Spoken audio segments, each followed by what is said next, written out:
आज पूरा विश्व भारत की ओर देख रहा है। दिल्ली का Bharat Mandapam India AI impact summit 2026 का साक्षी बन रहा है, जहां 20 से अधिक देशों के राष्ट्राध्यक्ष और दुनिया के सबसे बड़े टेक दिग्गज एक मंच पर जुटे हैं। मकसद भारत को दुनिया का एआई हब बनाना और मानवता के लिए तकनीक के नए रास्ते खोलना। लेकिन इसी बीच एक ऐसी तस्वीर सामने आई जिसने हर भारतीय का सिर शर्म से झुका दिया। जब अंतर्राष्ट्रीय मेहमान भारत की प्रगति की चर्चा कर रहे थे, तब कांग्रेस के कुछ कार्यकर्ता हाथ में पोस्टर लिए और अर्धनग्न अवस्था में प्रदर्शन कर रहे थे। सवाल यह है कि क्या यह विरोध का सही तरीका है या फिर यह एक पब्लिसिटी स्टंट है जिसका एकमात्र उद्देश्य भारत की छवि को वैश्विक मंच पर धूमिल करना है।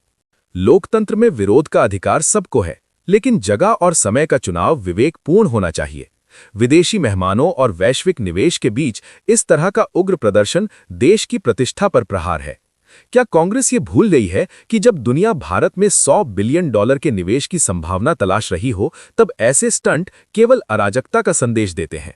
अगर कांग्रेस को इंडिया यूएस ट्रेड डील या अन्य किसी मुद्दे पर आपत्ति थी, तो उसके पास देश की सबसे बड़ी पंचायत, संसद, पार्लियामेंट मौजूद है। बहस सदन के पटल पर होनी चाहिए, तथ्यों के साथ, न कि विदेशी डेलीगेट्स के सामने कमीज उतारकर। अपनी ही जमीन पर अपने ही देश को बदनाम करना कैसी राजनीति है? शिखर सम्मेलन में पीपल, प्लैनेट और प्रोग्रेस जैसे महत्वपूर्ण विषयों पर चर्चा हो रही है। ऐसे में चीन या व्यापार से जुड़े असंगत मुद्दों को उठाकर इस तकनीकी महाकुंभ को चुनावी अखाड़ा बनाना किसी भी तरह से तर्कसंगत नहीं है।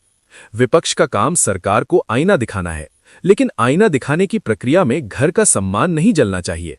अगर कांग्रेस वास्तव में जनहित के मुद्दे उठाना चाहती है, तो उसके पास ये विकल्प थे: संसद का सत्र, डेटा सुरक्षा और नीतिगत मुद्दों पर तीखी बहस करना, जंतर मंतर या प्रेस क्लब अपनी बात को जनता तक पहुंचाने के लिए लोकतांत्रिक और निर्धारित स्थल, सर्वदलीय बैठक, राष्ट्रीय महत्व के अंतर्राष्ट्रीय आयोजनों पर सुझाव देना, न कि बाधा डालना। राजनीति और विचारधारा के मतभेद अपनी जगह है, लेकिन राष्ट्रहित सर्वोपरि होना चाहिए। आज भारत उस पायदान पर है जहां वो दुनिया को दिशा दे रहा है।